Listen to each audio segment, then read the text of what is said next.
Salam alaikum, Azul Flaouen, bonsoir.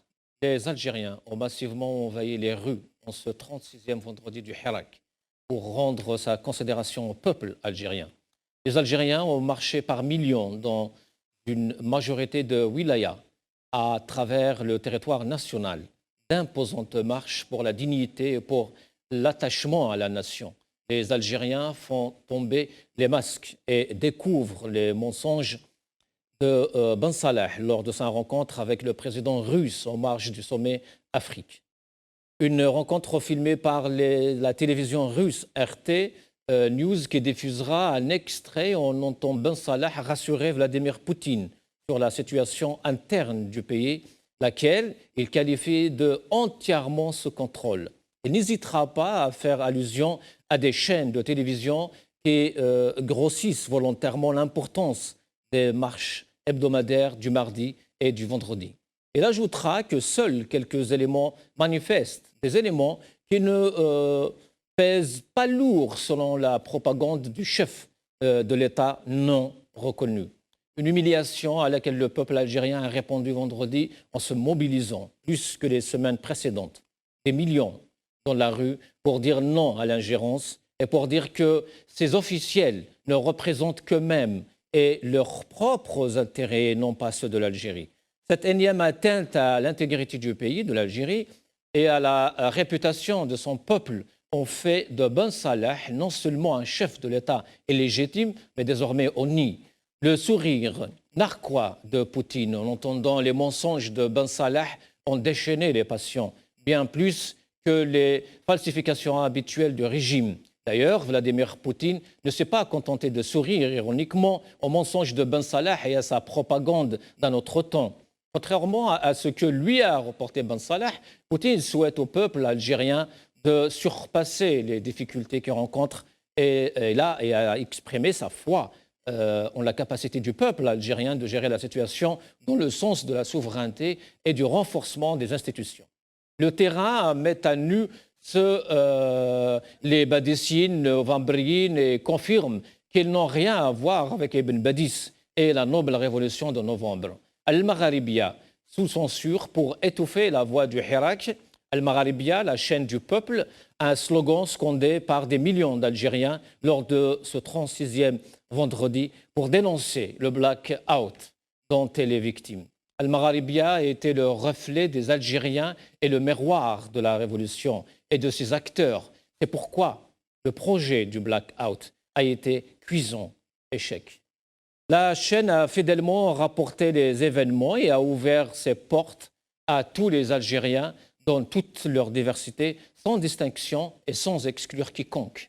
Et la récompense ne s'est pas fait attendre, puisque le peuple a porté haut et fort le nom de la chaîne dans toutes les marches et par ce geste ont attesté de sa vitalité. Al-Magharibia n'abandonnera pas le Hirak. Elle est son allié et son compagnon, ses yeux et sa mémoire. Les millions d'Algériens de ce vendredi ont prouvé, s'il fallait encore des preuves, à ce régime que la révolution pacifique est plus grande, plus profonde que le blackout de la propagande. Al-Magharibia recevait les acteurs du Hirak, mais ne les orientait en aucun cas.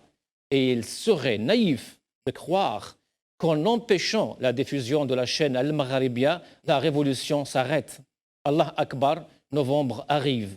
Un slogan qui est revenu de nombreuses fois dans différentes wilayas présage un 1er novembre grandiose, probablement la plus grande marche de cette révolution. Des millions de personnes qui défilent côte à côte pacifiquement avec dans l'esprit la même rage de vaincre nous assurent que la révolution se porte bien et même très bien et que la volonté du peuple s'impose et ne se ménage pas par les sonnettes d'un régime dépassé. La conscience collective démontre à nouveau que rien n'est laissé au hasard et qu'il ne sera plus permis au régime de s'attaquer au symbole de la nation.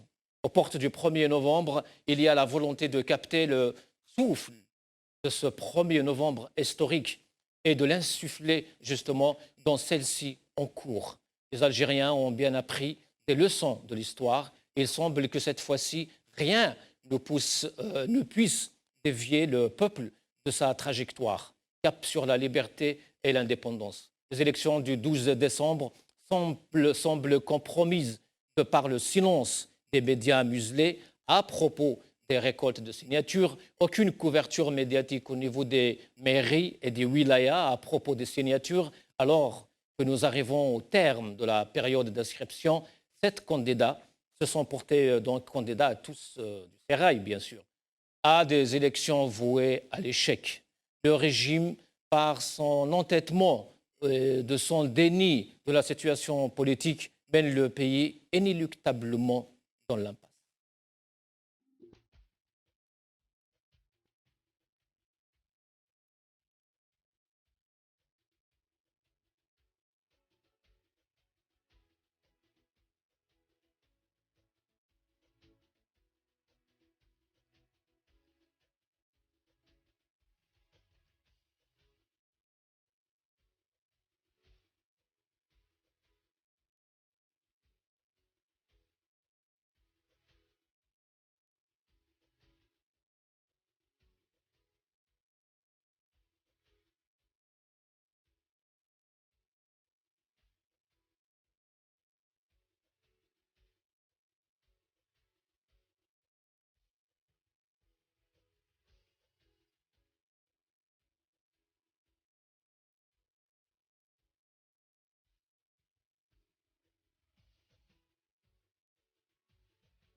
On a raison, on finira par gagner. Une belle citation de Tahar Djaoud en guise de titre de notre émission de ce soir.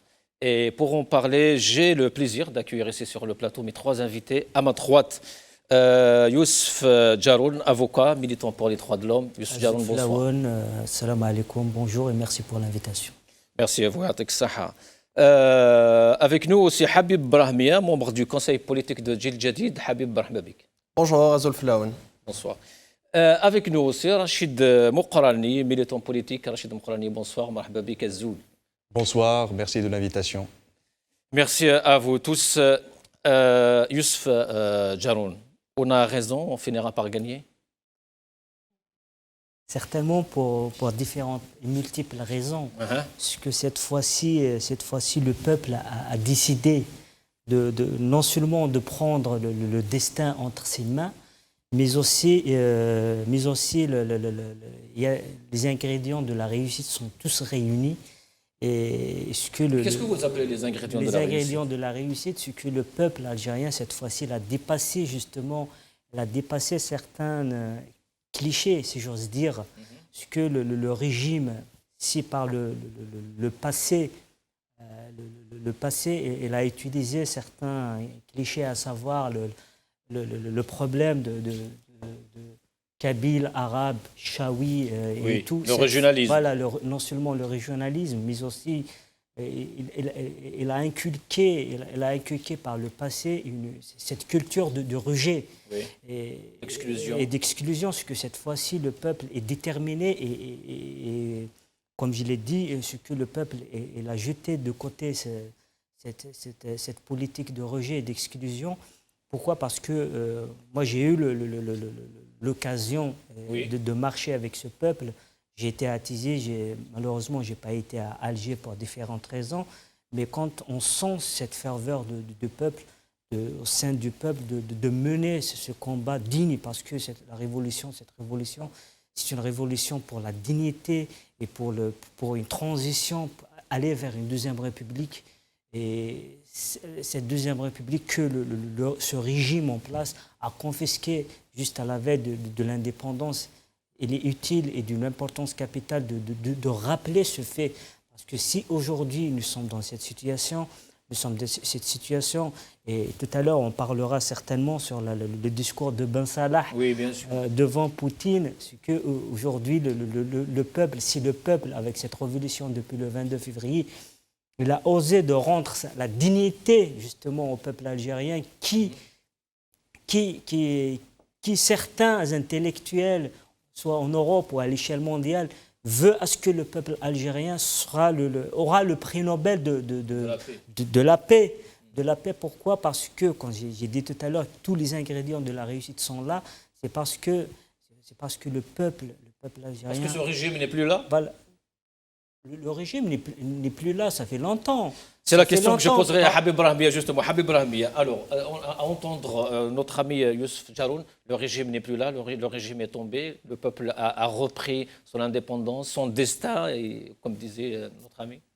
En fait, le régime bouteflika est tombé. Le régime n'est pas complètement tombé. Si on devait appeler ça le système est toujours là. Et il essaie toujours de se maintenir au pouvoir, mais je pense vraiment, vous avez commencé par poser la question, est-ce que nous allons gagner? Oui. Je pense que nous avons déjà gagné. Il y a un avant 22 février et un après 22 février. Et nous sommes, je pense, tous d'accord autour de cette table que rien ne sera jamais plus comme avant. Rien ne sera plus jamais comme avant le 22 février. Les Algériens ont récupéré l'espace public. Les Algériens ont récupéré la politique. Les Algériens ont récupéré leur drapeau. Les Algériens ont récupéré leur martyr. Nous parlons du 1er novembre. Les Algériens ont récupéré leur avenir. Et c'est pour ça que je suis certain qu'aujourd'hui, nous avons déjà gagné. Est-ce qu'on pourrait attribuer tout ça au Hirak? Est-ce que c'est des acquis du Hirak, tout ça? Ou de la révolution de Turin? Non, c'est les gains de Hirak. Nous avons gagné tout ça grâce au Hirak, grâce à tous les Algériens qui sont sortis comme un seul homme par millions depuis le 22 février, qui sortent chaque vendredi, chaque mardi, les avocats, la diaspora un petit peu partout, Montréal, Paris, Londres, New York. Et nous avons déjà gagné. Il y a encore quelques combats d'arrière-garde que nous devons encore gagner. La question qui se pose aujourd'hui, est-ce que nous pouvons vraiment tout gagner? Nous, Algériens, nous devons... vous voulez dire quoi par tout gagner? Partout gagner. Nous devons... Je pense que l'objectif final, Monsieur Maître Youssef a parlé de Deuxième République. Est-ce que nous pouvons mettre les bases d'une nouvelle République basée sur l'état de droit, sur la démocratie? Les Algériens ont déjà exprimer leur volonté de défendre l'unité du pays. Ils ont défendu la liberté de culte. Nous avons vu comment le pouvoir a essayé de diviser les Algériens par rapport aux Kabyles, arabes. Et les Algériens ont défendu ça chaque vendredi, tous ensemble, pour dire que l'Algérie est unie. Et je pense que l'Algérie il y a vraiment tous les ingrédients de la réussite, comme a dit Maître Youssef. Rachid Moukourani, est-ce que c'est ce qui fait peur au pouvoir, justement, aujourd'hui? Enfin, du moins aux gens qui restent de l'ancien régime, comme disait Habib Brahmia. Tout à fait. Si vous m'excusez, en fait, juste une petite introduction. Donc, je commence par la citation de Mouloud Mahameri qui a dit « Nul ne peut arrêter le peuple sur le chemin de son destin ». Je reprends cette citation pour dire qu'aujourd'hui aussi, donc, comme on dit dans notre littérature algérienne aussi, si un peuple désire un jour vivre, le soleil ne peut que se lever, le destin ne peut que s'exaucer. Aujourd'hui, donc, si je peux me permettre une certaine mystification, donc tous les analystes se rejoignent sur le fait que tous les astres se sont alignés sur un vrai changement, un changement profond en Algérie. Pourquoi? Sur la scène internationale, on sait très bien qu'aujourd'hui, pour ne pas rentrer dans les détails, la géopolitique internationale est en métamorphose. Le nouvel ordre mondial, donc il y a Il y a un nouveau bloc qui est en train de se former, le bloc des BRICS, qui produit aujourd'hui plus de 50% des biens mondiaux. Donc le bloc occidental n'a plus le monopole. Et puis aussi, de point de vue militaire, on sait très bien l'émergence de la Russie, de la Chine contre donc les anciennes puissances qu'on connaissait avant. Donc il y a une métamorphose sur la scène géopolitique. Ça arrange très bien cette révolution algérienne. Aussi à l'intérieur. Dans quel sens ce nouvel ordre justement arrange cette révolution? Très bien. Dans le sens où donc notre régime a toujours bénéficié d'une certaine crédibilité internationale vis-à-vis de certains compromis qu'ils ont passés avec de certaines les forces étrangères, oui. Justement. Donc aujourd'hui, la situation n'est plus la même. Donc il y a une certaine métamorphose, des transformations. Justement, cette révolution arrive exactement au bon moment. Et comment expliquez-vous alors la fermeture d'Al-Magharibia qui s'est passée exactement de cette manière, justement? Parce qu'ils ont tout ce genre de conflit, ce genre de rapport un peu chafouine, j'allais dire. Oui, avant de répondre à cette question, il faut peut-être d'abord attendre que les choses s'éclaircissent un peu plus pour voir à quel niveau justement l'ordre d'arrêter le Magharibia est venu. Donc on ne sait pas encore le cercle dans lequel cette décision-là a été prise. Eutelsat le dit clairement dans son courrier, il dit que c'est par intervention du régime, du gouvernement algérien. Est-ce que l'intervention auprès de la société uniquement ou bien sur un cercle qui est un peu plus large que ça? Donc, est-ce qu'il y a eu une concertation à un niveau un peu plus certainement. Donc, on en verra. Donc, nous, généralement, notre philosophie, d'ailleurs, c'est l'esprit même de la révolution.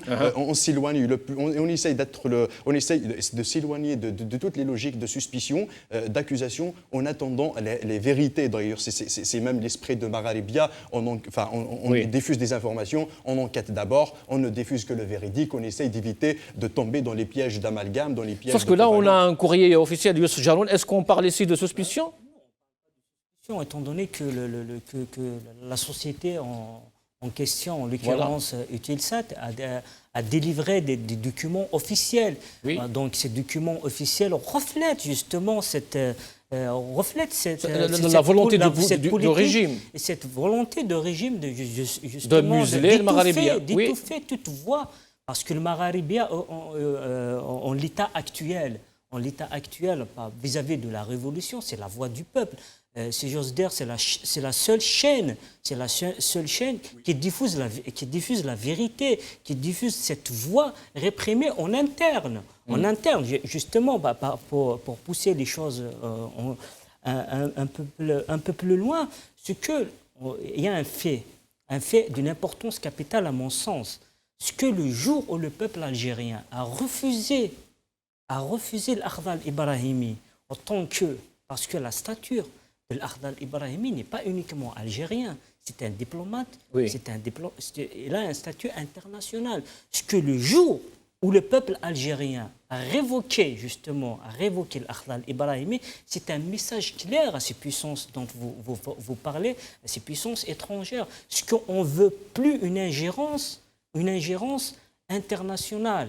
Pourquoi ça? Alors le peuple algérien n'a pas cessé de dire ça, de le scander, de le clamer à chaque fois. Non seulement on n'a pas cessé, mais pourquoi actuellement, si on veut justement analyser ce qui se passe actuellement en Algérie, après cette révolution, c'est vrai que je rejoins tout à l'heure quand j'ai dit le système, c'est vrai que le régime il est en place. C'est pour ça que j'ai dit que le régime depuis 1962 il a confisqué la révolution armée. Actuellement, nous sommes devant une révolution pacifique. Nous sommes devant une révolution pacifique. Mais maintenant, si on veut analyser ce qui se passe actuellement au pays, ce qu'au pays actuellement, si cette révolution a conservé ce caractère pacifique, c'est parce qu'une chaîne comme Al-Magharibia, les intervenants qui font des interventions à Al-Magharibia, ils ne font pas uniquement des interventions, ils ont joué un rôle justement un rôle de pédagogie. Sensibiliser aussi, sensibiliser les gens, sûr. Appeler les gens à la paix. Appeler les gens à la paix.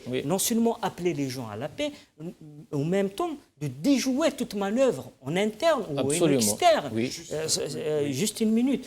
Ce qu'aujourd'hui, aujourd'hui, si on étouffe le Magharibia, ce n'est pas c'est pas uniquement pour plaire au régime en place en Algérie, non seulement pour plaire au régime en Algérie, mais aussi pour ne pas permettre au peuple algérien de comprendre davantage ou d'anticiper justement comment on dit que cette campagne parallèle de désinformation, parce que c'est important ce qu'on donne au peuple les vraies informations pour pouvoir anticiper à l'avenir. Et cette anticipation, en l'état actuel, joue d'une manière défavorable justement à ces puissances étrangères. Ce n'est pas uniquement parce qu'il y a une nouvelle configuration, soit sur le plan régional ou international de ces puissances. Actuellement, si ces puissances, c'est vrai qu'il y a ce qu'on appelle la globalisation d'une manière générale. En tout cas, là, le problème se rend juste dans les relations bilatéraux. Bilatéraux, c'est ça. Oui, une précision, excusez-moi Youssef. J'ai juste, mon idée, c'est de ne pas se positionner dans une... On est le Magharibia et la révolution, on est en position de force. On est en position de force et on le restera. Donc on ne va pas tomber dans le piège qu'ils nous ont d'ailleurs mis derrière cet acte illégal d'ailleurs, d'arrêter la diffusion de censure de Al-Magharibia. On ne sait peut-être, c'est uniquement quelques relais dans le régime algérien qui ont sollicité leur relais dans la société Eutelsat. Et dans ce cas-là, il ne faut pas tomber dans le piège. Nous serons en position de force. On va attendre les juridictions européennes. Qu'est-ce qu'il en sortira? D'ailleurs, on est dedans. Habib Brahmia, des voix qui s'élèvent aussi au même temps donc pour dire qu'il faut faire la différence entre le Magharibia et le Hirak. Le Hirak, c'est tout le peuple algérien. Le Magharibia, c'est une chaîne de télévision. Qu'est-ce que vous en pensez? On pourrait dire la même chose pour les détenus. Les détenus, c'est les détenus. Ce n'est pas exactement les Algériens. L'Akhdar Bourga'a, c'est juste un détenu.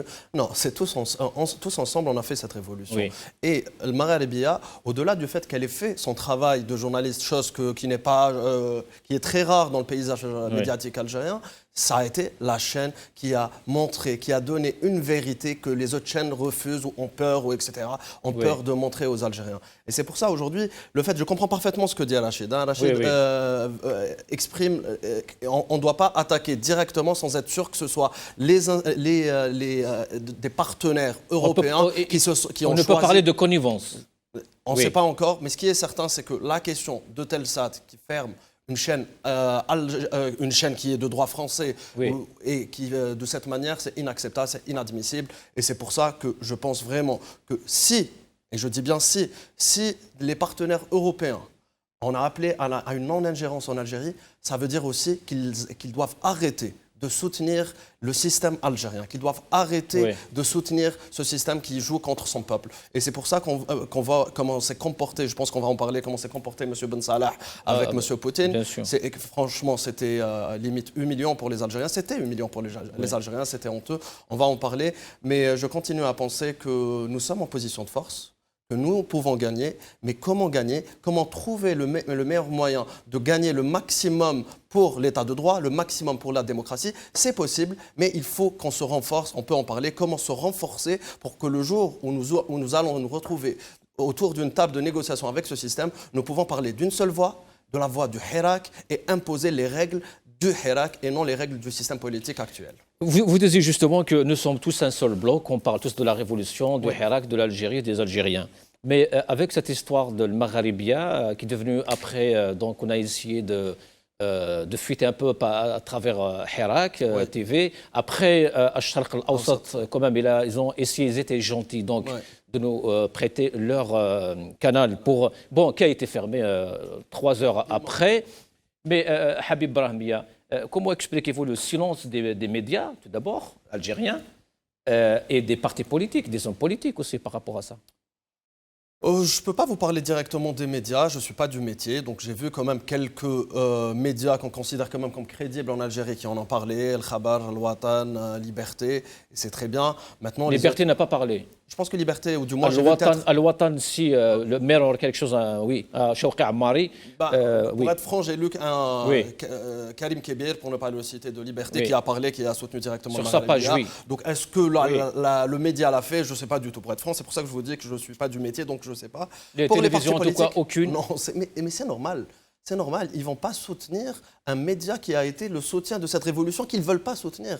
Pire, ils ne parlent pas d'Al-Maghrébia, mais ils ne parlent pas de millions d'Algériens qui sortent chaque vendredi et ils ignorent tout à fait ça. Et les partis politiques, les hommes politiques, comment ne pas parler d'une télévision qui est... Les partis politiques, je peux parler de Djil Jadid. Je pense que Djil Jadid a soutenu directement via Sofiane Djilali avec un long texte, avec une participation. Moi, chargé de la communication, je l'ai fait sur le plateau, je le refais aujourd'hui. Nous soutenons le Maghrébia parce que c'est extrêmement important de soutenir un média pour la liberté, qui travaille pour la liberté d'expression, pire, un média du Hirak, un média de la révolution, et c'est inacceptable ce qui se passe. Maintenant, les autres, je ne sais pas. Je ne peux pas vous poser, je pense que vous devriez poser la question directement aux autres partenaires politiques. Je la poserai à Youssef Jaroun aussi, en tant qu'observateur politique. Est-ce que c'est normal, un président de parti politique qui ne réagit pas par rapport à ça? C'est anormal, c'est anormal. Et je pense que dire qu'on n'a pas vu, on ne peut pas dénoncer, je pense qu'on ne peut pas, ça veut dire que c'est un rejet implicite d'assumer ses responsabilités en tant qu'homme politique, en tant que parti politique. Je rappelle juste entre parenthèses, Youssef, on ne fait pas ça parce que c'est Al-Maghrébia, parce que je travaille pour Al-Maghrébia. Je rappelle qu'on avait fait des émissions pour l'Atlas TV ou pour Al-Watan quand elles étaient fermées. Ce n'est pas ça, c'est que justement parmi les principes fondateurs dans une république, dans un état de droit, c'est non seulement c'est le droit d'être informé, de prendre la parole librement. Aujourd'hui, c'est les partis politiques. Je pense qu'ils n'ont pas pris la parole par rapport à ça et par rapport à d'autres questions d'une importance capitale. Ce que aujourd'hui, il y a un fait que nous devons, non seulement par courage, mais en même temps d'assumer ses responsabilités en tant qu'homme politique, en tant que militant politique, en tant que parti politique. Ce que 20 ans de règne de Bouteflika, ce que le 20 ans de règne de Bouteflika, ils ont détruit toute la société civile. Ils ont créé des faux journalistes, ils ont créé des faux partis politiques, ils ont créé que de faux. Aujourd'hui, moi, ça ne m'étonne pas de voir des partis politiques ou de voir, par exemple, certains journalistes, entre parenthèses, à qui on a donné notre confiance. Aujourd'hui, ils ne dénoncent pas. C'est qu'aujourd'hui, ça veut dire ils ont choisi leur gain, ils ont choisi leur intérêt personnel que l'intérêt collectif. Et justement, c'est ça ce que actuellement, moi, j'ai confiance dans ce peuple. C'est par rapport à ça, ce que le peuple actuellement, je pense qu'il a atteint une certaine maturité politique. Que les partis politiques, que certains militants politiques, que certaines personnalités politiques, ils n'ont pas pu justement cerner ça et de comprendre ça. C'est important ce que actuellement il y a un parti politique doit exister justement. C'est pour ça, un parti politique qui siège dans un parlement privé de toute substance politique et juridique. C'est tout à fait normal qu'il est en retrait, qu'il est en déphasage avec l'évolution de la société. Actuellement, la société, elle s'est métamorphosée, la société, elle est en révolution. Non seulement en révolution, en même temps, actuellement, quand on voit un jeune de 10 ans, de 8 ans, de 15 ans, un adolescent, des jeunes hommes, jeunes filles, ça je parle sur les jeunes, un jeune homme qui dit par exemple « Dawla Madaniya Machi Askariya ». C'est important de comprendre ça. C'est une révolution dans tous les sens. Habib Brahmia, d'ailleurs, je reviens vers Habib Brahmia. Pourquoi les partis politiques ne vivent pas cette révolution? Déjà, je pensais à ça à l'instant. Des fois, on se permet de généraliser. Et je me suis rappelé à un moment que souvent, on généralise quand on parle des médias, des partis politiques. Et souvent, moi, Habib Brahmia... Habib Brahmia, il faut dire que quand même, il y a deux partis qui sont vraiment des partis aussi. Il y a quelques partis. Il y a beaucoup de militants qui travaillent en Algérie. Et au sein des partis politiques, je ne parle pas des militants indépendants, mais j'ai beaucoup, moi... en tant que Djil Jadidien, j'ai beaucoup souffert quand on parlait des partis politiques qui étaient tous au Parlement. Pas tous les partis sont au Parlement, puisque Djil Jadid avait à l'époque boycotté ces élections et avait pris la courageuse décision de boycotter. Mais c'est pour ça que, même par rapport aux médias, je pense vraiment, parce que j'ai lu quelques journalistes, beaucoup de journalistes quand même, qui ont soutenu le Maghrébia. Beaucoup de journalistes sur leur compte Facebook, par exemple. À titre individuel, oui. Quand on parle de médias aussi. Maintenant, oui, même, bien sûr. Et je pense que j'ai lu. Vraiment, j'ai l'impression que j'ai lu sur le Khabar, sur le Watan. Maintenant, vous me posez la question pour Chourouk, le Bilad, Nahar. Vous pensez vraiment qu'ils vont soutenir le Maghrébia? Vous savez qu'ils ne vont pas soutenir le Maghrébia. Mais ce n'est pas soutenir le Maghrébia, c'est ce que disait Jaron, justement. C'est soutenir la liberté d'expression. Ils ne soutiennent pas le Maghrébia, comme ils ne soutiennent pas la liberté d'expression, comme ils n'ont pas soutenu le peuple dans sa révolution pacifique. Sinon, pour la révolution dans les partis politiques, dans les partis politiques. Youssef Jaron dit que la société est vraiment en métamorphose. Est-ce que les partis politiques, enfin on ne parle pas de 3-4 partis politiques qui sortent dans la rue, qui sont là, qui accompagnent le peuple, la révolution, on les connaît en tout cas, Jadid, RCD, FFS et tout. Mais il y a d'autres partis qu'on ne voit pas. C'est exactement ça. C'est des partis satellites qu'on n'a jamais vus. C'est des partis qu'on connaissait parce qu'ils soutenaient Abdelaziz Bouteflika et qui soutenaient le programme de Abdelaziz Bouteflika. D'autres ne soutenaient pas le programme d'Abdelaziz Bouteflika, mais auraient bien voulu partager un petit peu le gâteau avec lui. On l'a vu avec même quelques partenaires qui se disent de l'opposition. C'est pour ça que je pense qu'aujourd'hui, les partis politiques, pour la dernière fois, surtout avec ce mouvement populaire, doivent comprendre qu'ils doivent se positionner dans les cœurs des Algériens et pas à l'intérieur des institutions. Nous sommes vraiment dans un temps où il faut complètement rompre avec ce système. Maître Youssef a parlé de quelques partis de l'opposition. Je ne parle pas des autres partis, je parle vraiment de nos partenaires, de nos potentiels alliés qui sont aujourd'hui au Parlement. Il y a un problème de confiance en Algérie. Et si nous voulons régler ce problème de confiance, il faut exprimer vraiment cette rupture avec le système. Je pense que nos camarades militants sincères doivent vraiment quitter les institutions de ce système. Ils doivent rompre avec ce système si nous voulons vraiment commencer à dialoguer entre nous, commencer à essayer de trouver une position commune qui pourrait à la fin, in fine, représenter le Hirak. On parle souvent de la représentation du Hirak. C'est ça la catastrophe de l'opposition algérienne. Nous ne sommes pas capables aujourd'hui de parler au nom des Algériens. Nous ne sommes pas capables de parler au nom du Hirak. Normalement, c'est à nous, pas de représenter le Hirak, mais au moins porter les revendications du Hirak et permettre que le Hirak s'organise au sein de ses partis, mais aussi au sein de nouveaux partis politiques. Et pourquoi vous n'y arrivez pas? Il est où le problème? On n'y arrive pas parce qu'on n'arrive pas à dialoguer ensemble. Nous n'avons pas les mêmes. Nous avons quelques problèmes. Nous avons quelques partenaires qui sont au Parlement, quelques partenaires qui se retrouvent candidats aux élections présidentielles. Nous ne comprenons pas des positions de nos amis. À un moment, il fallait négocier avec le pouvoir, pousser le pouvoir à négocier. Nous ne l'avons pas fait, nous n'avons pas su le faire. Et le pouvoir aussi, il a sa responsabilité. Mais est-ce que nous avons fait le maximum pour l'obliger à venir vers une vraie négociation qui permettrait de vraies élections, avec des élections, je parle, élections présidentielles ou constituantes, mais de vraies élections, avec une vraie commission indépendante pour la gestion des élections qui émanerait d'un vrai dialogue. Nous n'avons pas été capables de faire ça. Nous nous sommes attaqués les uns les autres. Moi, sur ce plateau, on m'a traité de traître. Ça m'a fait très mal, ça m'a fait vraiment mal. Un jour, un de mes amis m'a traité de traître. Ça m'a fait vraiment mal ce jour-là. Je pense vraiment que nous devons apaiser les Algériens. Nous devons proposer une alternative sérieuse. Non, c'est pas contre au nom de cet invité. Non. Je sais comment ça se passe quand on a envie de militer malheureusement, après le 22 février. Sinon, Rachid Moukhrani, qu'est-ce qu'il faut faire justement pour aller vers ce que disait Habib Brahimia, arriver justement à faire ou concrétiser ce consensus? De toute façon, du moins philosophique. Oui, à un moment ou à un autre, de toute façon, toute l'opposition algérienne devra ou bien sera devant l'obligation de se réunir, soit derrière des personnalités ou bien derrière un projet commun. Ça, c'est inévitable. Maintenant, pourquoi ils sont aujourd'hui divisés? Est-ce que se réunir rime obligatoirement avec avoir les mêmes positions? Non, pas du tout.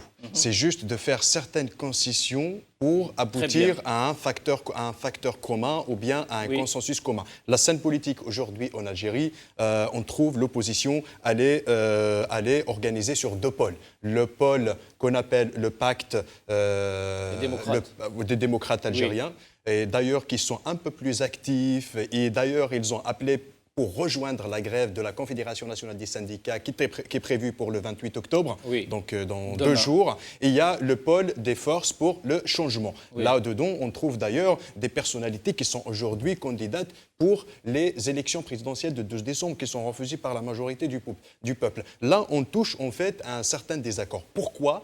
On peut tout de suite, le premier élément qu'on peut citer, c'est le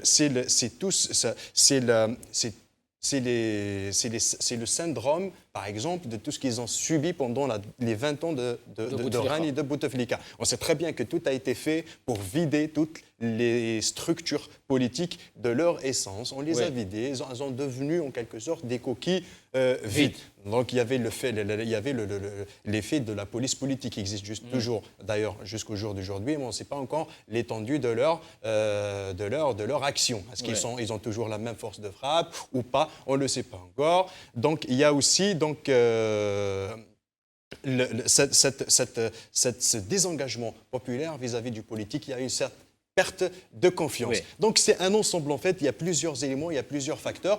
Comment dépasser tout ça et aller vers ce que disait Habib Rahbi, concrètement? Oui, donc l'approche, elle doit être des 2 côtés. Du côté des partis politiques, elles doivent se prononcer clairement. Maintenant, on ne peut pas tenir, comme on dit... ils se prononcent, voilà. Ils sont très clairs dans leurs propositions. Il y en a qui sont très clairs, il y en a quelques-uns qui sont très clairs, il y en a qui sont présents à Alger durant les manifestations au sein du peuple, ils sont accueillis par le peuple, mais ce n'est pas encore suffisant. Vous pouvez citer des noms ici, qui? On peut citer par exemple Gilles Jadid, Sofiane Gilali, on le voit toujours accueilli à bras ouverts par les manifestants devant à Alger. Et on voit aussi le RCD, le parti de Mohsen Bel Abbas aussi, il est toujours sur le terrain. On voyait l'UDS, le parti qui n'était pas encore agréé de Karim Tabou. Ceux-là, on les voit sur le terrain, c'est vrai. Mais il y en a d'autres structures qui ne sont pas sur le terrain. Comme par exemple, on ne voit pas trop le FFS, malheureusement. On voit Ali Askari chaque vendredi. Mais malheureusement, on a injecté certaines... D'ailleurs, c'est le pouvoir qui a tout fait d'ailleurs pour affaiblir le FFS de l'intérieur. On voit toutes ces querelles-là à l'intérieur. C'est pour ça que... Alors, moi, je ne suis pas d'accord parce qu'on voit Ali Askari chaque vendredi. On voit Jamal Baloul du FFS chaque vendredi. Il a même libéré quelques détenus une fois. La vidéo circule encore sur Internet. Allez, continuez quand même. D'accord. Juste, il ne faut pas oublier quand même qu'il y a une certaine fronde au sein même de... Je préfère ne pas trop en parler. Donc, c'est ce qui a affaibli en quelque sorte leur position. Maintenant, donc l'approche, elle doit être... on doit d'abord, les partis politiques doivent s'engager plus avec la révolution, appeler pour des actions concrètes, en même temps se réunir et savoir dialoguer, savoir dépasser leurs différences pour donner une image pour le peuple, comme quoi on est pour l'intérêt national, on est prêt à faire des concessions. À votre avis, pourquoi ils ne font pas ça? Est-ce qu'ils ne sont pas conscients de tout ça, hein, Habib? Parce qu'ils ne sont pas représentatifs, ces partis?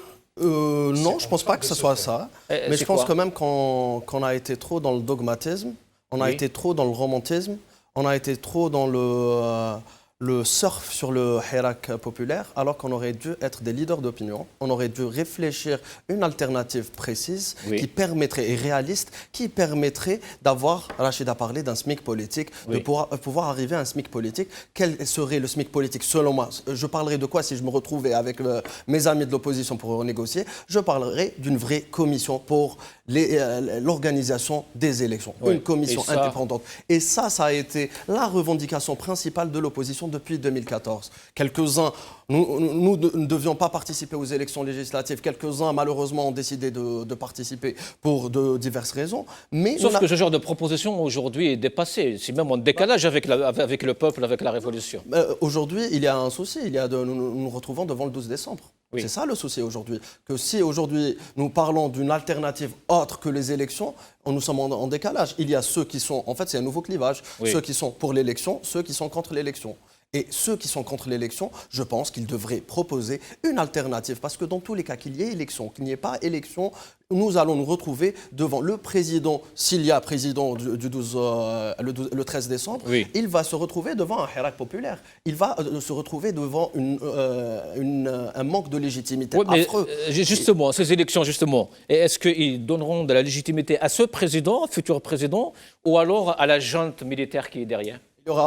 La légitimité se gagne par le peuple et donc il n'y aura aucune légitimité. Le peuple n'ira pas voter. Le peuple n'ira pas voter. Et pour cette donc raison... vous avez quand même parlé de légitimité, il va quand même avoir une légitimité. Non, pas du tout. Il aura la légitimité du poste, mais ce n'est pas une légitimité réelle. Il n'aura pas la légitimité réelle qui lui permettrait d'engager des réformes, de stabiliser la situation et il sera obligé dans tous les cas de revenir vers une négociation avec les partis politiques, une négociation avec la société politique, les militants, les associations, les syndicats, il sera obligé.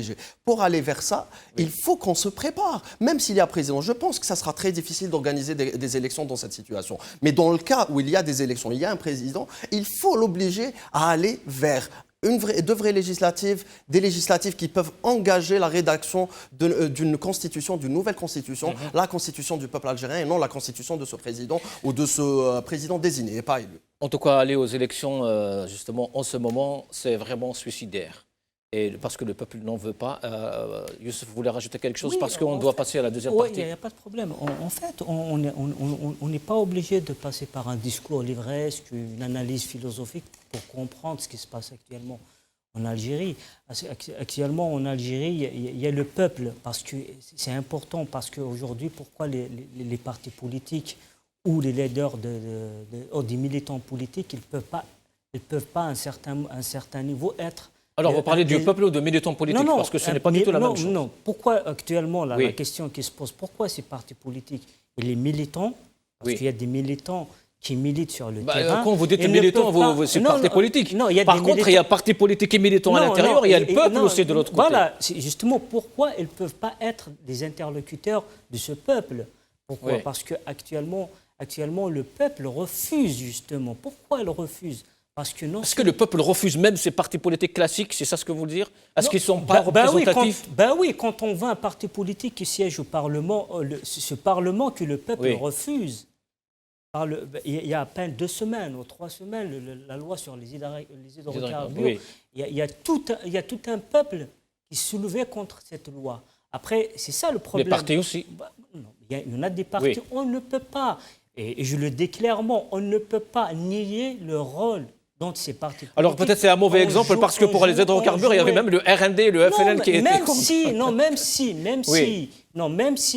Même si par exemple ils manifestent, mais pourquoi un militant du RND ou un militant du FLN ou un militant du FFS ou du RCD ou du Djilid actuellement, il ne peut pas être un interlocuteur de cette révolution? C'est ça le problème. Parce qu'actuellement, il faut se poser la question. Est-ce que ça rentre dans le Telhaouga? Non, il faut se poser la question. Est-ce que cette révolution, à un certain moment, il faut qu'il y ait des interlocuteurs? Parce que le peuple s'est senti trahi pendant ces 20 dernières années. C'est ça. Parce que et par les partis, par le gouvernement. D'un échec à un échec. Moi, je me souviens une chose. C'est qu'en 99, moi j'étais jeune lycéen, en 99, avec le retrait des 6, Bouteflika s'est retrouvé seul. Il est passé quand même. Non seulement elle est passée. 20 ans. Non seulement elle est passée, mais il y en a des personnalités politiques, il y en a des partis politiques avec le temps, parce que le mandat de Bouteflika ne dure pas uniquement 5 ans. Il a duré 20 malheureusement ans. pour nous, Malheureusement, il y en a des partis politiques qui l'ont soutenu d'une manière expresse, d'une manière implicite. Actuellement, vous voulez dire que les partis qui ont accepté de siéger à l'APN, par exemple? Non, actuellement, on paye les conséquences. Actuellement, si on paye les conséquences, c'est à cause de tout ça. Est-ce qu'il y a eu trahison? Bien sûr. Alors, on va regarder ces quelques vidéos parce qu'on doit passer... Actuellement, il faut cesser une chose. Moi, je m'énerve par rapport à ça. Le peuple algérien, basta, on a le droit. On a le droit de dire la vérité. Il faut livrer un discours de vérité. Il faut assumer, pour moi, un homme politique, un parti politique qui n'assume pas ses responsabilités, il n'a qu'à rentrer chez lui. Vous n'êtes pas en train de dire ça à Habib, j'espère. Moi, je ne dis pas à X ou à Y. Oui. Je parle d'une manière générale. Oui. Je parle d'une manière générale. Bon, on va revenir. Il faut que je passe aux vidéos, après on revient. Abdallah.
Alors, un vendredi millionnaire, comme on dit hier, pour le 36e vendredi de la Révolution. Un petit mot par rapport à ces images, Youssef? Personnellement, ça me fait plaisir de voir tant de monde, ce qui est une preuve que le peuple, la mobilisation est intacte et que le peuple est vraiment décidé de, comme je l'ai dit tout à l'heure, il est décidé de prendre son destin entre ses mains. Habib, des slogans extrêmement politiques aussi, hein, des messages clairs, et pour le régime et pour l'international aussi. Quand on voit le slogan « Ya Poutine, Salah ma mithlnash ». C'est ça, c'est les Algériens depuis le 22 février. Ça a été une réappropriation, comme j'ai dit tout à l'heure, de l'espace public, mais aussi ça dénote d'une détermination à changer les choses. Ça a aussi été, cette révolution a été un apprentissage pour les Algériens, pour redécouvrir la politique. Et se redécouvrir aussi, se découvrir. C'est ça, vrai, on s'est découvert, on pensait qu'on était violent, qu'on était méchant, qu'on ne se connaissait pas. Et finalement, on n'est pas ce qu'on nous disait dans les médias. Finalement, on est un peuple avec une conscience politique exceptionnelle, avec une intelligence collective collective. Un background national. Et donc oui, culturel et tout, oui. Et à chaque fois, c'était magnifique. D'ailleurs, on a vu, entre parenthèses, le pouvoir pousser vers la violence et le peuple vouloir le pacifisme, le pouvoir pousser vers le régionalisme et le peuple appelé à l'unité, le pouvoir le pousser au problème racial et au problème religieux et ethnique. Et les Algériens disent que oui pour la liberté de conscience. Vraiment, le slogan qui disait Sha'b marbi ou la khayba, c'est ça finalement. Et donc on voit encore une fois avec l'affaire Ben Salah à quel point les Algériens sont fiers et dignes, à quel point ce pouvoir, mais vraiment on a été très humiliés par ça. Mais nous allons en parler parce que ça dénote d'autres choses aussi. Tout de suite, justement, très bien dit d'ailleurs. Rachid Moukarani, l'un des slogans aussi c'était Allahu Akbar, Rah Jay Awad Novembre. Oui, et ça encore c'est un message fort. Là, maintenant, donc, avec toute la symbolique que cette date on a, donc c'est la date de début de la guerre de libération nationale, elle est voulue aussi par le peuple. Donc le 1er novembre 2019, il y aura donc des manifestations grandioses. Donc des millions d'Algériens vont aller sur Alger pour dire une bonne fois pour toutes comme quoi la révolution. Et donc la balle est sortie, on ne peut plus retourner, donc rebrousser chemin. Non, on ne peut aller que de l'avant. Vous ne devez que écouter ce peuple-là.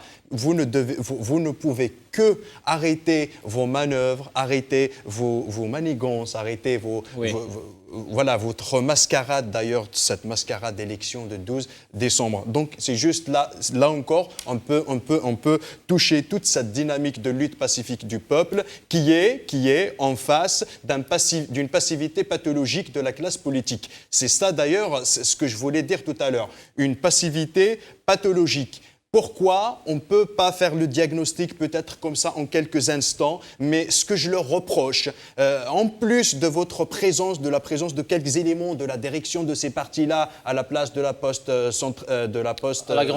grande poste à Alger, pourquoi par exemple, qu'est-ce que font encore vos députés au Parlement? C'est une question légitime qu'on peut se poser. Pourquoi vous ne prononcez pas par rapport à ça? Pourquoi vous n'ouvrez pas des cellules d'écoute locales au niveau des communes, là où vous êtes élus? Pourquoi vous ne vous prononcez pas au niveau local pour sonder vraiment la voix du peuple, pour être force de proposition au lieu d'être des récepteurs? Là maintenant, les politiques, qu'est-ce qu'ils font en fait? Ils ne prennent aucune initiative. Ils sont dans l'attente, dans l'observation. Mais en vrai, ce n'est pas ça leur problème. La voix du peuple, la connaissent tous. Mais cette voix du peuple a besoin de porteurs, a besoin d'amplificateurs. C'est quoi la politique alors? Qu'ils nous définissent cette politique-là. Des hommes politiques capables de traduire la volonté populaire en mécanisme politique. Voilà. C'est ça. C'est la faillite totale. Mais on n'a pas été bon. Je suis d'accord qu'on n'a pas été bon. Les hommes politiques n'ont pas été bons d'opposition n'ont pas été bons depuis le 22 février. Ils sont là, ils attendent. Bon, le peuple a fait une manifestation, on prend les slogans, on se réunit, allez, on fait un communiqué. Ils sont toujours dans cette logique de communiquer. Ah tiens, il a utilisé des mots forts, mais en quelque sorte, maintenant, ce n'est pas des mots forts qu'on en a besoin. On a besoin d'actes. Est-ce que cela renforce ou est-ce que cela ne renforcerait pas justement l'avis des gens qui disent que qu'est-ce que vous allez faire maintenant? On est là depuis 8 mois, on sort chaque vendredi, chaque mardi, mais après, il faut faire quoi? Beaucoup de gens se posent la question. J'ai eu ici à Paris d'ailleurs un taxieur comme ça qui me dit, je pense, qu'il s'intéresse de loin à l'actualité algérienne et qui me disait, un Algérien qui me disait... quand même, il faut des élections, il faut un président. Malish, si c'était Bono Benflé, c'est pas grave. Vous voyez? Et les gens essayent de trouver une solution. Et il faut aussi essayer de comprendre ces gens-là qui sont tout à fait sincères quand ils pensent qu'il faut une sortie de crise. Maintenant, à nous de proposer une vraie sortie de crise parce que nous sommes capables d'expliquer. Je pense que les Algériens, la grande majorité, sait que ces élections ne vont pas apporter la solution, mais ils vont aggraver le problème. Et c'est pour ça qu'il faut expliquer que oui, nous pouvons aller à une solution via des élections, mais via de vraies élections et non une mascarade. Et pas avec ces gens, avec ce régime. Et surtout avec ce régime. Et, donc le Hirak, lui, il a des propositions. Il dit déjà, c'est ça. Après, on ira aux élections, il n'y a pas de problème. On passe par une période de transition, Le Hirak, il a ses propositions. Bien sûr, le Hirak a parlé. Le Hirak avec le Itna Haouga, quelques-uns disent non, Itna Haouga, c'est rien. Non, Itna Haouga est un slogan extrêmement politique. C'est ingénieux même, oui. C'est génial. Oui. il explique clairement que tous ceux qui étaient responsables de la crise algérienne des 20 dernières années et même plus loin ne peuvent plus être aux commandes. Oui. Et c'est pour ça qu'à nous, politiques, pas revenir dans les plateaux et dire il faut qu'ils partent tous pour... non, oui. Proposer des mécanismes réalistes, accepté par tous. Ils ne veulent pas partir. Il faut déjà qu'ils partent pour que les gens peut-être proposent. Je ne pense pas que c'est une question de volonté. C'est vraiment une question de rapport de force. Et le rapport de force est en leur défaveur. Est-ce qu'il faut les forcer pour partir, pour justement mettre en exergue tout ça ou comment? En fait, pour répondre à votre question, je veux juste toucher un mot par rapport à la veille du 1er novembre. Moi, c'est désolant justement. C'est désolant à la veille d'un 1er novembre de voir un grand homme comme Bourguiba, et il est toujours en prison. Et je salue justement, sa position lors de son audition par le procureur de la République. Oui, c'est dommage que Bourguiba passera la nuit du 31 1er novembre. C'est dommage par rapport, je vais enchaîner par rapport à cette question. Voilà, et tous les détenus politiques. Ce que actuellement, quand on voit ces pratiques justement, on fait subir aux gens intègres, aux gens qui on est d'accord là-dessus, Youssef. Comment dépasser tout ça? Comment dépasser tout ça et aller vers une solution, justement qui porte l'histoire de l'Algérie, la vraie histoire du peuple algérien. On leur fait subir une inquisition. Pareil, il faut se poser des questions. Ce que nous sommes devant un régime, justement, je pense qu'il ne veut pas, justement, accepter toutes les propositions faites par le pacte et par le peuple algérien. Parce qu'actuellement, si on veut analyser la situation, c'est qu'actuellement, le peuple algérien, depuis le 22 février, il a proposé des solutions de sortie de crise. Moi, ce que j'ai dit déjà, la deuxième République algérienne est dans la rue. Je rappelle qu'il y a eu plus de 43 ou 44 initiatives de sortie. Crise. Oui. Actuellement, la deuxième République qui est dans la rue. Actuellement, on n'arrive pas justement à trouver des mécanismes parce que c'est faux de croire qu'on va y aller vers une deuxième république sans parti politique, sans société civile organisée et tout. Que le régime actuellement, avec ses manœuvres veut justement à tout prix gagner le temps pour faire passer ces élections présidentielles. Parce que les élections présidentielles, ça les arrange justement pour gagner cette légitimité internationale. Parce que ce qui les intéresse au final, ça les intéresse cette légitimité destinée à l'international. Ils ne veulent pas gagner justement cette légitimité en interne. Parce que nous, ce qui nous intéresse, c'est cette légitimité politique et populaire en interne pour pouvoir justement aller vers un état de droit, contrairement à ces gens, deuxième république. Contrairement aux gens du régime qui sont en train justement de chercher une légitimité externe. Quand je lis Poutine par exemple et Ben Salah. Tebboune, justement, je reviens, quand Tebboune il dit que je suis pour les élections présidentielles, mais je ne suis pas pour une transition. Oui. Pourquoi? Parce qu'ils le savent déjà avec la sortie de Ben Salah, qui est une sortie non seulement politique et médiatique humiliante pour le peuple algérien. Tebboune, sincèrement. Non, actuellement, ils disent à ces puissances occidentaux qu'on maîtrise la situation en interne. Oui. On maîtrise la situation en interne. Ils ne maîtrisent rien du tout, justement. C'est le sens contraire. Oui. Or que chaque vendredi, chaque mardi, chaque jeudi, les avocats, par exemple, qui occupent le terrain, les étudiants qui occupent le terrain, le peuple algérien qui occupe le terrain, et ça veut dire ils veulent à tout prix nier ce mouvement. Mais on revient toujours à cette question. Il y a une question majeure qu'on pose toujours. Est-ce que le mouvement qui n'arrive pas à désigner son interlocuteur? Mais si, le mouvement il est en train de dire. On a vu des slogans. S'il vous plaît, Youssef, on a eu quand même. Là, il y a 2-3 vendredis, les gens ont scandé. Si vous voulez des négociateurs, ils sont en prison. Justement. Pourquoi, justement, ça veut dire une chose. Ça veut dire que le peuple, que le pouvoir, que ce régime, dès qu'il y a une solution quelque part, il fait dans comment ça s'appelle, dont il joue son dictat. C'est ça le problème. C'est ça le problème. C'est pour ça qu'il faut s'éloigner de la logique du régime. C'est pour ça, oui. Justement, cette logique de régime, comment on peut éloigner cette politique de régime? Parce qu'actuellement, nous, si on plaide pour une transition démocratique via une Assemblée nationale constituante. Oui. Parce que, ou pas. Non, ça veut dire, moi ce que je pense. Oui, d'accord. Pourquoi? Parce que l'étendue de cette Assemblée nationale constituante, son étendue politique et juridique, elle est vaste. Parce qu'actuellement, il faut gagner ce qu'on a perdu, cette légitimité politique et populaire. Pourquoi? Parce que c'est important un parti politique ou les partis politiques d'opposition réapproprier le terrain. Le terrain, comment on peut réapproprier le terrain? C'est via ce mécanisme. Pourquoi? Parce qu'un homme politique, un parti politique qui dit que j'incarne la solution, j'incarne cette transition, il doit occuper le terrain. Habib, vous n'êtes pas trop d'accord? Non, je suis d'accord. En général, peut-être pas sur la proposition de la constituante, mais je considère qu'il y a plusieurs moyens d'aller vers une solution. Personnellement, je ne pense pas qu'aujourd'hui, la constituante... Je ne suis pas contre le principe de la constituante. Oui. Elle a beaucoup d'avantages, elle a aussi des inconvénients. Certainement, le plus grand inconvénient de la constituante, c'est le temps. Et je pense que pendant... C'est pour ça que j'ai dit alterne entre deux propositions. Et c'est pour ça qu'on essaye de proposer, de garder les avantages d'une constituante ou d'un processus constituant avec les avantages d'une présidentielle. Ça nous permettrait... Excusez-moi, le problème actuellement, ce qu'on reproche aux élections présidentielles, c'est que le président peut aller avec les mêmes... Non, on ne peut pas, c'est pas uniquement... Les mêmes prérogatives d'un Bouteflika et d'un emploi. Avec la constitution actuelle, oui. Non, avec la constitution actuelle. Non seulement, on ne peut pas y aller avec les mêmes mécanismes vers une présidentielle. En tout cas, rien que... Un wali ou un chef de daïra.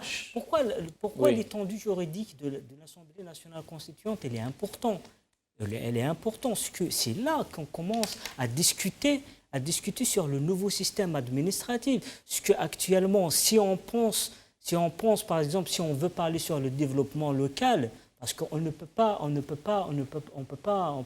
parler sur une transition. Bon, pour le moment, Gaïd Saleh est toujours là, le régime est toujours là, les élections, le peuple ne veut pas d'élections, Youssef. On est loin de tout ça. Vous voulez rajouter quelque chose? Non, juste pour dire que le SMIC politique, c'est au-delà des... Est-ce qu'on va vers une élection présidentielle ou aller vers une constituante? Aujourd'hui, nous devons revenir vers la légitimité populaire. Ça va se faire via des élections. Et pour avoir des élections, il faut une commission. Pour avoir une commission, il faut un dialogue. Pour dialoguer, il faut qu'on soit en position de force pour négocier. La légitimité, justement, puisqu'on parle de la légitimité, le peuple veut sa légitimité, le régime cherche sa légitimité à l'extérieur de l'Algérie. Je suis tout à fait d'accord avec vous, hein.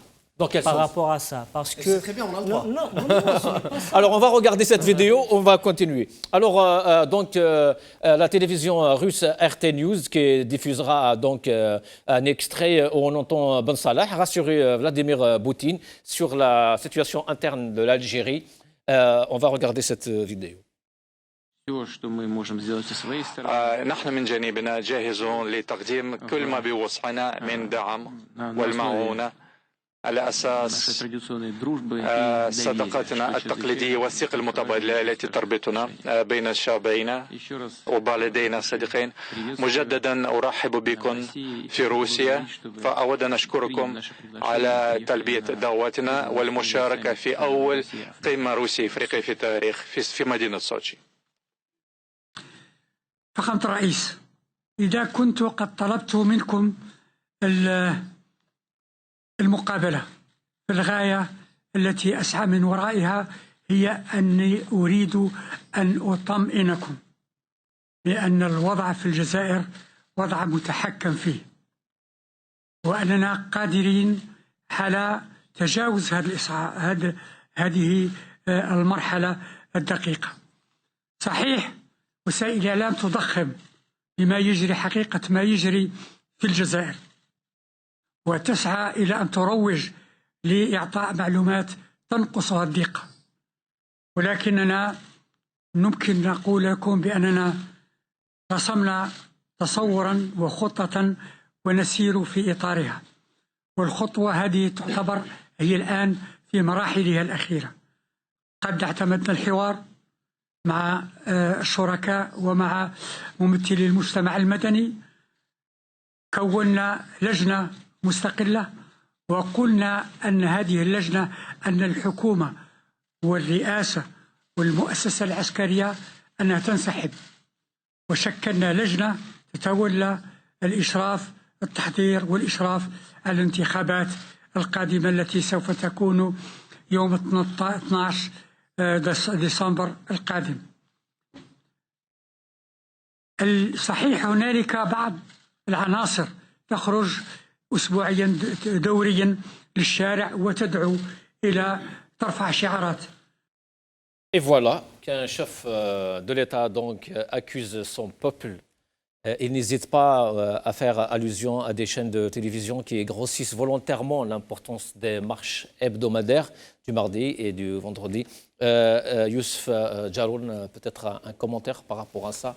Déjà la posture, on a une image d'une classe, un enseignant qui regarde un élève, un cancre en vrai. Vous savez, quand on est refuté par son propre peuple et on demande à l'extérieur de nous protéger, c'est ça le malheur des malheurs.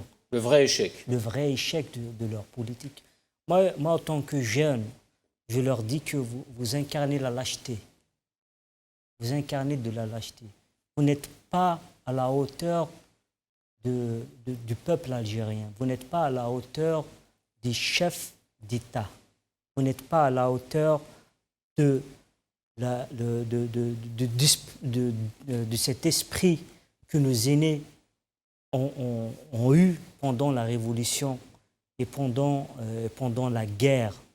Ce que eux, par exemple, s'ils ont souffert pour libérer le pays, avec ce qui est cher pour eux, vous l'avez vendu à un prix symbolique. Et je pense que le peuple algérien, moi j'ai espoir que le peuple algérien, il va faire tout pour arracher cette indépendance confisquée et cette indépendance qu'ils ont vendue une autre fois, pas uniquement avec un prix symbolique, tout en humiliant son histoire, en humiliant tout un peuple qui normalement aura ce prix Nobel de la paix. Et c'est important de le rappeler. Et bon, sincèrement, c'est touchant hein, quand on voit ces images. Hein. C'est humiliant. Devant une image pareille, normalement, il n'a pas à revenir au pays. Il n'a pas à revenir au pays. Il n'a qu'à demander un asile politique en Émirats pour vivre là-bas. Et quand il dit justement, Habib Brahmia, quand il dit si j'ai demandé à vous voir, c'est pour vous rassurer, on parle de quoi? Il le rassure. Il le rassure qu'ils sont toujours là, qu'ils tiennent les rênes, qu'ils tiennent les commandes de ce pays et tout ira bien. En fait, vos intérêts sont protégés, c'est ça? Vos intérêts sont protégés, mais aussi c'est une manière de dire que nous gérons la situation, nous sommes tout à fait légitimes pour travailler avec vous et qu'il faut nous soutenir, il faut continuer à nous soutenir. Et quand il parle de quelques éléments il parle des Algériens. C'est encore du mépris. J'ai été, pour vous dire, en fait, il y a deux phases avec cette vidéo. Il y a eu une première phase où je regarde la vidéo quand je me réveille le matin d'ailleurs, et je me sentais humilié et bizarrement, je dis bien bizarrement, attristé par la situation. Absolument, avec autant de mépris. Comment il parle de nos médias, comment il parle des Algériens, comment il parle de ce peuple qui a émerveillé le monde. Des élections. C'est incroyable. Et il fait aussi c'est vraiment une question de posture aussi. Cette posture de l'employé qui vient donner son... c'était un petit peu... Tout mesquin, tout petit, pourquoi? C'était pas très, très beau à voir. Mais il y a une deuxième, lecture, c'est celle de la situation extrêmement difficile dans laquelle se retrouve le système algérien. C'est que même M. Ben Salah et sa délégation, c'est des gens qui sont au pouvoir depuis plusieurs années, mais vraiment beaucoup d'années. Et donc, ils savent ce qu'ils sont en train de faire. Ils savent à quel point la posture qu'ils prennent, c'est une position de faiblesse. Et malgré tout, ils vont vers ça parce qu'ils sont en train de mendier du soutien international. Aujourd'hui, comme j'ai dit en début d'émission, nous avons déjà gagné la guerre. Ils savent qu'ils ont perdu la guerre. C'est un pouvoir moribond qui va vers des petites batailles d'arrière-garde. Ils essayent de gagner ce qu'il reste de soutien. Et en face, il y a un président russe qui le regarde avec beaucoup de mépris aussi. Ah oui, le sourire narquois qui était là. Avec beaucoup de mépris. Et parce qu'il sait en face qu'il n'a pas de légitimité. Oui. Et c'est pour ça que je me pose la question, pourquoi RT a fait passer ce passage? Oui, beaucoup se demandent cette question, oui. C'était très dur pour eux. Parce que la télévision algérienne n'avait pas passé ça. Non, ils n'auraient pas osé. Ouais. Et de l'autre côté, nous avons vu deux photos. La photo de famille de la rencontre Sochi. On a la photo à Mahmoud normalement. La position dans laquelle se retrouve M. Ben Salah et donc l'Algérie, c'est aussi un message qui est envoyé à ce gouvernement. Et il y a aussi le fait qu'il passe la vidéo. Je pense qu'ils ont vraiment perdu le soutien international. Ils ont toujours joué sur ce soutien international. Oui. Aujourd'hui, ils ont perdu le soutien international. Voilà, ils n'ont plus l'argent. Et surtout, ils n'ont jamais eu le peuple. Mais aujourd'hui, la différence avec le système Bouteflika, c'est que le peuple est dans le terrain, le peuple est motivé et le peuple est déterminé à gagner cette révolution. Je suis vraiment très optimiste pour l'avenir. Il faut savoir كما يقولون نعرفوا نجبدوا العنب ما نخلوش يفسد لنا في الشجره mais je pense qu'on a déjà gagné, qu'on a récupéré l'arbre et tout le jardin. Rachid Moukrani, est-ce que donc il y a un problème de soutien? Est-ce que cela veut dire que le régime n'a aucun soutien justement? Enfin, on parle de l'international. Fragmenté à l'échelle locale, à l'échelle nationale et isolé à l'échelle internationale. Ça, c'est un constat qui n'était pas fait par Rachid Moukrani, c'était un constat que j'ai touché chez des gens plus avisés que moi, plus diplomates que moi. Donc, ils sont unanimes à dire comme quoi le régime algérien est fragmenté à l'intérieur, ils n'ont plus cette cohésion, ils n'ont plus cette force de frappe qu'ils avaient des années de ça, quand on a intronisé Bouteflika. C'est pour ça que je dis maintenant, il ne faut pas tomber dans le piège. Ils n'ont plus Omar Ould, Ali Haddad et la compagnie. Tout à fait. Donc aujourd'hui, le système est dans la division la plus totale, dans la fragmentation. Par contre, ces fragments-là ont encore une capacité de nuisance. C'est ce qu'on observe aujourd'hui et c'est qui justifiait aussi cette panique-là, cet acharnement sur les médias, Et c'est là où revient l'affaire de Magharibia aussi.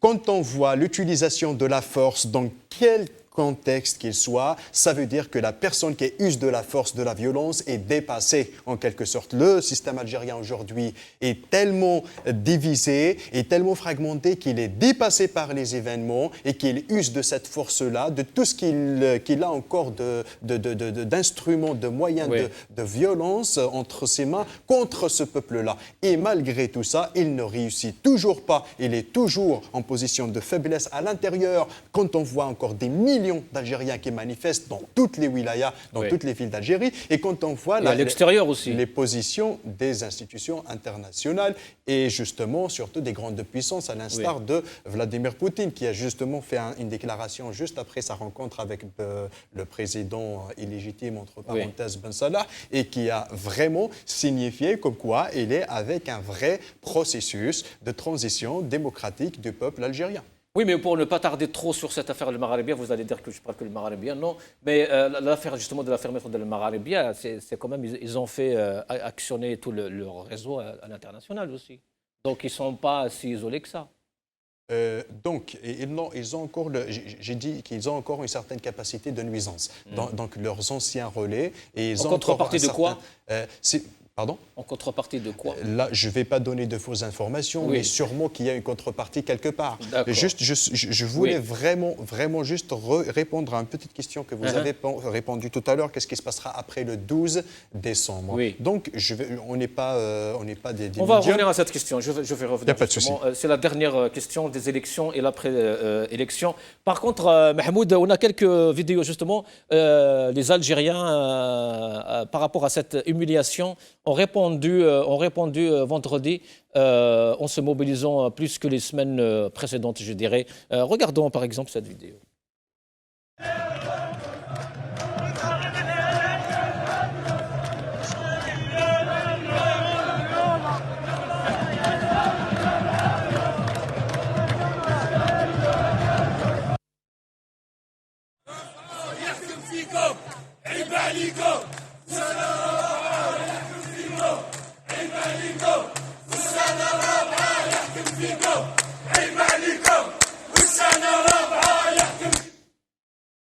Youssef, يا بن صالح العتروس شكنا للروس دونك جو traduis بن صالح le bouc pas le bouc émissaire c'est plein de son peuple auprès des Russes et on dit aussi ya Poutine Ben Saleh ne représente pas. Ah oui, ce que le peuple, quand on voit le peuple scande de cette manière, on va vite comprendre que le peuple a justement vraiment compris l'enjeu principal dans toute cette affaire. Mais après, quand par exemple, je vais rebondir à ce qu'ils ont dit mes camarades ici, ce que le régime actuellement, il essaie par tous les moyens de faire passer sa feuille de route qu'il a tracée en interne, parce que son but principal... Donc les élections. C'est important de souligner ça, ce qu'ils essaient par tous les moyens de faire passer ces élections de 12 décembre au mépris du peuple algérien, ce qu'aspire le peuple algérien. Il y a un point important, il y a une règle en droit international, ce qui cherche d'ailleurs, le droit international, il ne cherche pas la nature du régime en interne. Oui. Il ne cherche pas le régime. Est-ce que c'est un régime c'est les intérêts qui priment, oui. Non seulement les intérêts, parce que il y a des cas minoritaires dont l'ONU ou le Conseil de sécurité vont s'ingérer dans ce... Je rappelle que le secrétaire général de l'ONU hier a parlé d'ailleurs. Il a appelé tous les États à respecter le choix de leur peuple. Oui. C'est ça. Parce qu'actuellement, nous sommes dans une situation, ce qui est dérangeant d'ailleurs, pas uniquement au régime, mais nous en tant que peuple, parce qu'actuellement, le régime il essaye par tous les moyens de trouver des solutions en externe, pas en interne.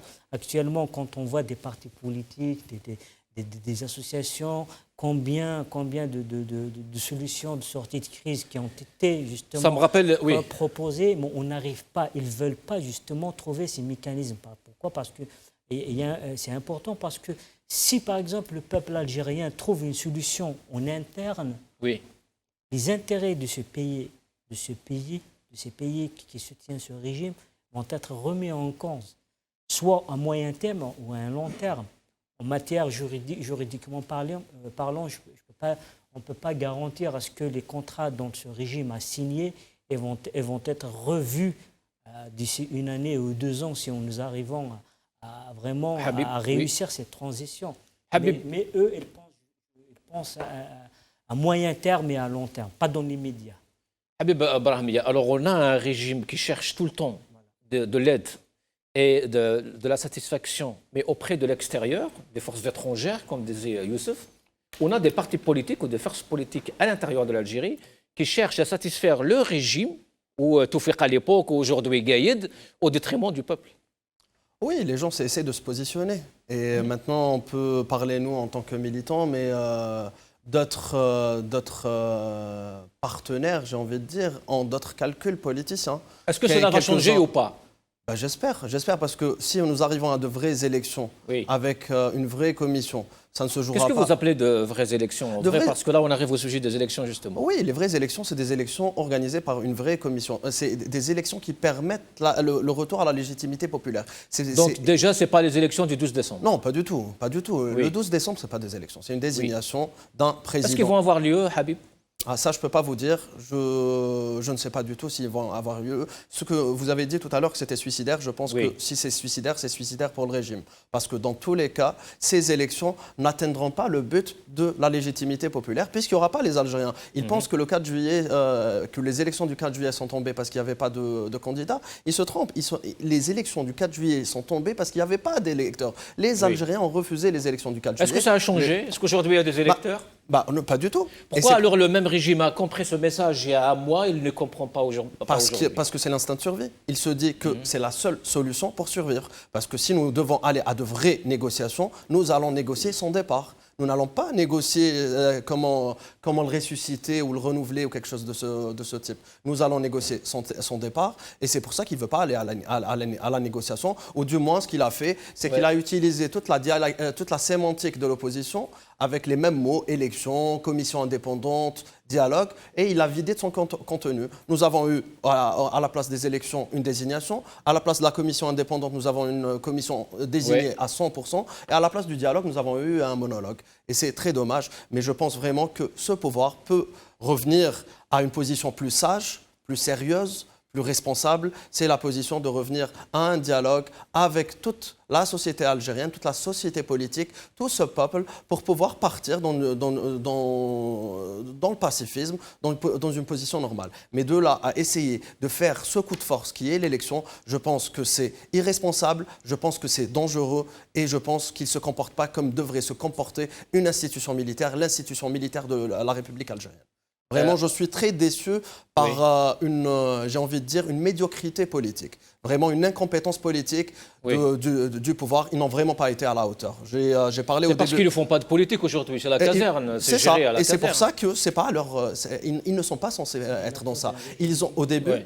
Quand Bouteflika est parti, l'institution militaire, par le biais de Gaïd Salah, avait dit qu'ils allaient soutenir le choix des Algériens en accompagnant une transition, quelle que soit la transition, mais une transition démocratique vers des vraies élections. Elle avait déclaré qu'elle était du côté du peuple. Je pense qu'aujourd'hui, ils n'ont pas été à la hauteur de leurs promesses. Je pense qu'ils devraient écouter les Algériens et prendre une position, je répète, sérieuse, responsable, et acceptable pour tout le monde. Alors que derrière vous, justement, vous venez juste de dire qu'il faut écouter le peuple algérien. Beaucoup diraient que oui, il y a d'autres Algériens qui veulent quand même aller aux élections.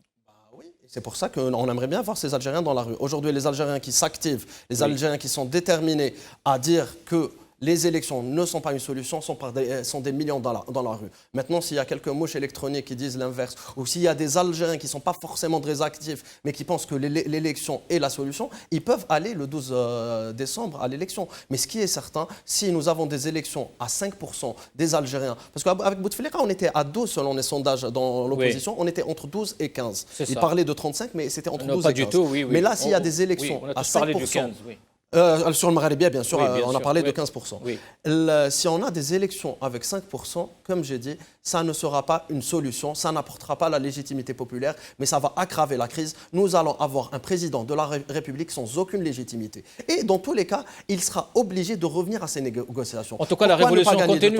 La révolution devra continuer dans tous les cas. Même s'il y a négociation, les Algériens doivent continuer à sortir dans la rue avec ce pacifisme et cette détermination. Rachid Moukrani, l'entêtement de ce régime, justement, comme disait Habib Brahmia, ou son déni même de la situation politique actuelle, est-ce que cela mènerait l'Algérie, ou du moins le régime, à l'impasse ? Le régime est déjà dans l'impasse, ça va juste, il est Ce n'est pas ce qu'il dit lui, c'est pour ça que je pose la question. C'est une fuite en avant, c'est la politique de fuite en avant, c'est la politique de l'autruche, ça revient aussi donc, au fait que c'est un régime qui est fragmenté, donc déjà entre eux-mêmes, ils ne sont pas d'accord sur un constat, donc il y a chacun interprète la situation comme il veut, mais de toute façon, ils sont dans l'impasse. Maintenant, on assiste à une... Et l'Algérie, le pays ? Le pays n'est pas dans l'impasse. Il n'est pas dans l'impasse dans la mesure où des millions d'Algériens sont déterminés à se réapproprier leur pays. À partir du moment où les idées sont claires plus que jamais dans la tête des Algériens. À partir du moment où on a vu, et on voit encore cette maturité politique dans la rue, entre des Algériens, des millions d'Algériens, l'Algérien n'est pas dans l'impasse, ça c'est sûr. Maintenant, ce qui peut se passer, donc il y a deux cas. Donc, si ils essayent de passer coûte que coûte ces élections de 12 décembre, premièrement, rien ne garantit que tous ces millions d'Algériens qui sortent depuis 8 mois laisseront faire ces élections. Ce n'est pas sûr parce que ça peut se radicaliser à tout moment. Et là encore, le régime devra assumer les conséquences. S'ils réussissent quand même à organiser ce simulacre d'élection, ils auront un président fantoche qui n'aura pas la légitimité. Excusez-moi, mais je me pose quand même la question comment il va gérer le pays pendant 5 ans. Une société de 42 citoyens avec 70% de jeunes, l'économie qui est dans le chaos, tous les signaux sont rouges. Tous les spécialistes sont d'accord sur le fait comme quoi des décisions impopulaires, drastiques devront être prises pendant ces 5 ans-là pour remettre à flot l'économie nationale qui eux d'ailleurs détruit. Oui. Donc tout ça nous assure ou bien nous garantit comme quoi la révolution, même s'il passe ce simulacre d'élection, va continuer sous une autre forme, mais ça va s'inscrire dans la durée, mais ça ne va jamais s'éteindre. Ça, c'est le premier cas. Le deuxième cas, c'est si jamais le rapport de force qui est en train de se constituer va du côté du peuple et qu'il y a un vrai dialogue, révolution. Vous avez quand même de l'espoir qu'il ira du côté du peuple. Il y a un grand espoir. Il y a un grand espoir et c'est d'ailleurs sur cela qu'on doit miser. De toute façon, personnellement, si c'est un pari à faire, je parie comme quoi les élections de 2 décembre n'auront pas lieu. Merci, on va finir sur cette touche d'espoir, justement. Merci à Rachid Moukrani, merci à Youssef Jaroun, merci à Habib Brahimia. On a raison, on finira par gagner. Donc, je disais que c'était une phrase ou une citation de Tahar Djawout. Le même Tahar Djawout disait « C'est tu t'es ». Tu meurs, c'est tu parles. Tu meurs, alors parle, il meurt. Al-Magharibia continuera à parler, et toujours et pour toujours. Merci. Qima Dil Hna. Salam alaikum.